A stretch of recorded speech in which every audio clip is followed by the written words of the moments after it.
बाबा श्याम का नाम जप करने से काम थोड़े ही न होता है, काम तो भाग्य से होता है। सब कहते हैं नाम जप करो, नाम जप करो, उससे क्या हो जाएगा। अरे मेरे भाग्य में लिखा होगा तभी तो होगा। क्या पता मेरे भाग्य में है ही नहीं। पता नहीं भगवान ने कैसा भाग्य लिखा है। कितने दिन से पूजा पाठ कर रहा हूँ, नाम जप कर रहा हूँ, कुछ भी नहीं हुआ। अरे बाबा श्याम होंगे तभी तो कुछ होगा ना। क्या आपकी भी ऐसी सोच है, ऐसे ही विचार है, आप भी ऐसे ही सोचते हैं?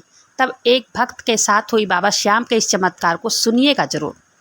यह कहानी आपकी सोच बदल देगी। तो बाबा श्याम के इस चमत्कार को सुनिएगा ज़रूर। और वीडियो में बाबा श्याम का एक बहुत बड़ा प्रचंड उपाय भी है, जिसे इन्होंने किया और उपाय करते ही रिजल्ट इनको मिला। तो अगर वीडियो पसंद आए तो वीडियो को लाइक कीजिएगा। अपने ही चैनल मैजिक उपाय को सब्सक्राइब जरूर से करें।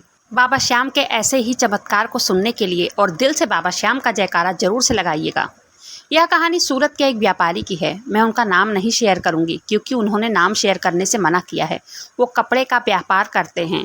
पहले उन्हें भगवान पर बिल्कुल भी यकीन नहीं था। हाँ, लेकिन वो कहते हैं कि बचपन में मैं भी अपने माँ के साथ पूजा पाठ करता था, लेकिन जैसे जैसे उम्र बढ़ी, काम धाम, व्यापार, धन दौलत, इसी तरफ उनका रुझान बढ़ता गया। एक बार वो किसी धर्मशाला में जाकर रुके थे व्यापार के सिलसिले में। उसी धर्मशाला में ऊपर वाली मंजिल पर एक और व्यक्ति आकर रुके थे। वो किसी कंपनी के मैनेजर थे। वो बहुत ही पूजा पाठ करने वाले, ईश्वर को मानने वाले धार्मिक व्यक्ति थे। तब ये व्यापारी रात को खाना पीना खाकर सो गए और सुबह 4 बजे ऊपर वाली मंजिल से खटर पटर की आवाज़ आने लगी। तब ये सेठ जी बहुत देर तक बर्दाश्त किए, लेकिन जब इनसे बर्दाश्त नहीं हुआ तब ये ऊपर पहुंच गए और उनका दरवाज़ा खटखटाने लगे। तब वो मैनेजर दरवाज़ा खोला तो सेठ जी उस पर भड़क गए। कहने लगे कि क्या सुबह सुबह 4 बजे ही तुम कर रहे हो? मेरी नींद खराब हो रही है। एक तो नींद नहीं आती, इसी समय तो अच्छी नींद आती है। तब वो मैनेजर इनसे कहने लगे कि मैं तो नहा धो रहा था, मुझे बाबा श्याम का नाम जप करना है। मेरी आदत है कि मैं ब्रह्म मुहूर्त में ही बाबा श्याम की पूजा, उनका नाम जप करता हूँ। मैं घर में भी 4 बजे उठकर पूजा पाठ करता हूँ।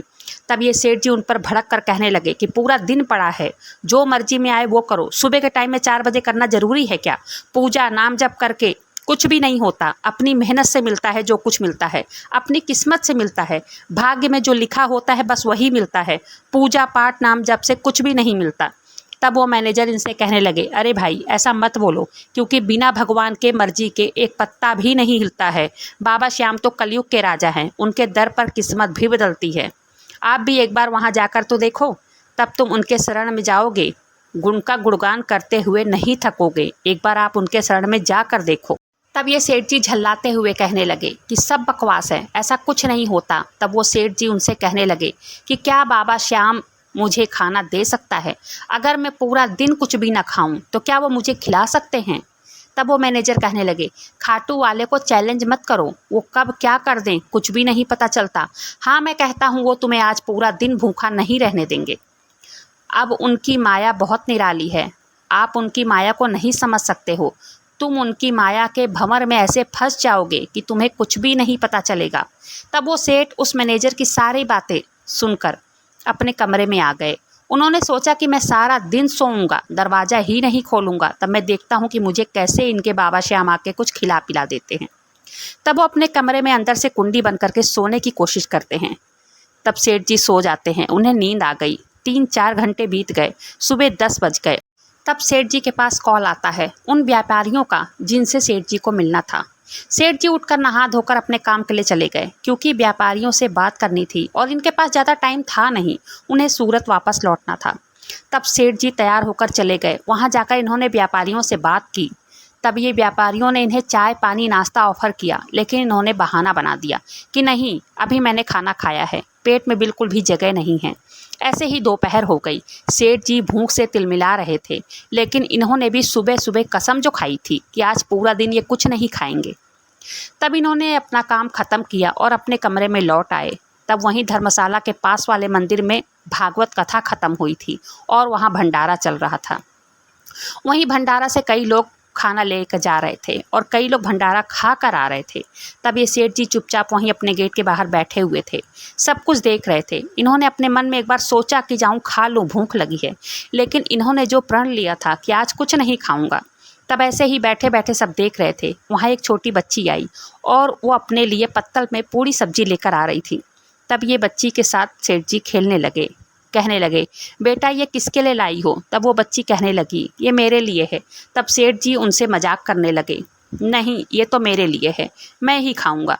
तब वो बच्ची जिद कर रही थी, ये उससे मजाक कर रहे थे कि नहीं ये तुम नहीं खाओगी, ये मैं ही खाऊंगा। सेठ जी उस बच्ची को चिढ़ाते रहे और उस बच्ची की मम्मी भी दोनों जन की लड़ाई देखकर हंस रही थी।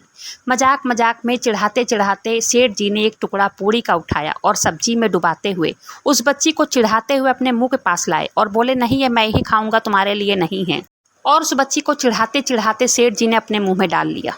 तब इन्हें याद आ गया कि मैंने तो प्रण लिया था कि मुझे आज पूरा दिन कुछ भी नहीं खाना है, मैं कुछ नहीं खाऊंगा। तब इन्हें एहसास हो गया कि दोपहर के 3 बज रहे हैं और मैंने भंडारे का प्रसाद खा लिया। तब वो मैनेजर शाम को अपने कमरे में लौटे। तब सेठ जी ऊपर उनके कमरे में जाकर उनसे कहने लगे, मेरा प्रण टूट गया, मैंने भंडारे का प्रसाद खा लिया। तब वो मैनेजर कहने लगे, बाबा श्याम कब क्या करते हैं, किस रूप में आते हैं, किसी को कुछ भी नहीं पता चलता है। सेठ जी आप प्रभु पर यकीन करो, वो कब कैसे क्या करते हैं। एक छोटी बच्ची के हाथ से आपको प्रसाद ग्रहण करवा दिया। तब भी सेठ जी को यकीन नहीं आ रहा था। तब इन्होंने कहा, अगर बाबा श्याम हैं तो मेरा एक काम जो अटका हुआ है 8 सालों से, मेरा कोर्ट में केस चल रहा है, अगर बाबा श्याम हैं तो उसका फैसला करवा दें, तब मैं मानूंगा कि बाबा श्याम हैं। तब वो मैनेजर पूछने लगे कि कैसा केस? तब सेठ जी कहने लगे कि मेरा एक मकान नोएडा में भी है, वहाँ मेरे बाबूजी ने किराएदार रखा था। पहले तो वो 4-5 साल किराया दिया, बाद में वो किराया देना बंद कर दिया और जब मैंने उन्हें कमरा खाली करने को कहा तो मुझसे लड़ने लग जाते हैं और जब मैं वहाँ जाता हूँ तो वहाँ गुंडे बुलवा लेते हैं और कहते हैं कि मेरा घर है, मेरा मकान है। तब मैंने कोर्ट में केस कर दिया था, केस चलते चलते 8 साल हो गए हैं। जब भी कुछ फैसला होना होता है, जब तारीख नज़दीक आ जाती है, लगता है कि अब फैसला हो जाएगा, तब वो पैसे खिला देता है। तब वो मैनेजर कहने लगे कि तुम खाटू वाले पर विश्वास करो, वो तुम्हें इस परिस्थिति से बाहर ज़रूर निकाल देंगे। तब वो मैनेजर सेठ जी से कहने लगे कि तुम बाबा श्याम के द्वार पर जाकर एक अर्जी लगाओ, उनसे प्रार्थना करो और एक उपाय भी करना। इस उपाय से 100% आपका काम पूरा ज़रूर होगा। कोर्ट में जीत आपको ही मिलेगी और आपका मकान आपको ज़रूर मिलेगा। तब वो कहने लगे कि तुम खाटू धाम जब जाना, तुम अपने घर से 3 इत्र की शीशी अपने घर से ही खरीद कर ले जाना, वहाँ मत खरीदना। अपने घर से ले जाना खरीद कर, एक वहाँ चढ़ा देना और 2 बाबा श्याम को दिखाकर उनसे प्रार्थना करके अपने घर के मंदिर में लाकर रख देना।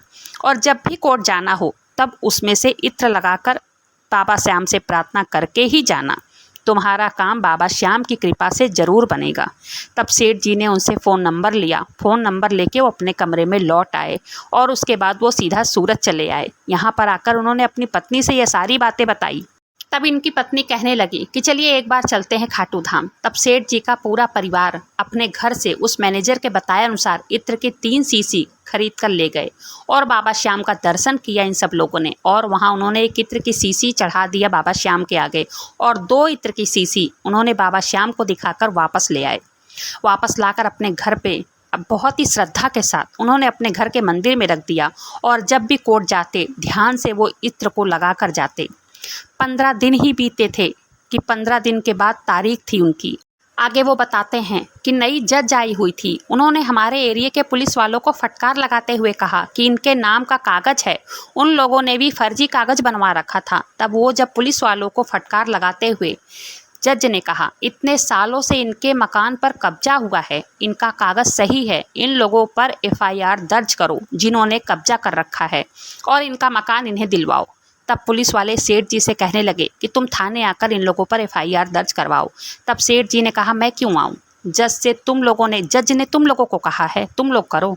तब सेठ जी बाबा श्याम से रोज़ प्रार्थना करते।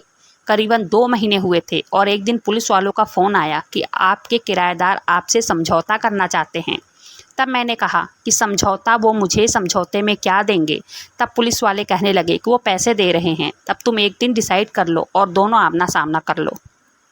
तब सेठ जी ने कहा, ठीक है। संडे को पुलिस थाना में दोनों पार्टी का आमना सामना हुआ। तब वो इन्हें कुछ पैसे दे रहे थे लेकिन वो पैसे कम थे, तब कोई समझौता नहीं हुआ। तब फिर से 1 महीने बाद फिर से पुलिस वालों का फ़ोन आया।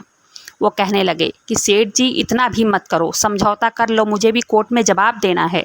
तब दूसरी मीटिंग हुई। दूसरी मीटिंग में पुलिस वालों ने उस पार्टी पर इतना दबाव बना दिया था कि जितना पैसा मकान का यानी कि 45 लाख रुपए वो सब इनको देने होंगे और समझौता हो गया।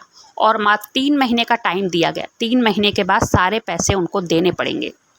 3 महीने बीत गए। 3 महीने के बाद पुलिस वालों के सामने, जज के सामने उन्होंने 45 लाख रुपए दिए और लिखा पढ़ी के साथ सेठ जी को पैसे मिल गए और सेठ जी ने मकान उस दूसरी पार्टी के नाम कर दिया।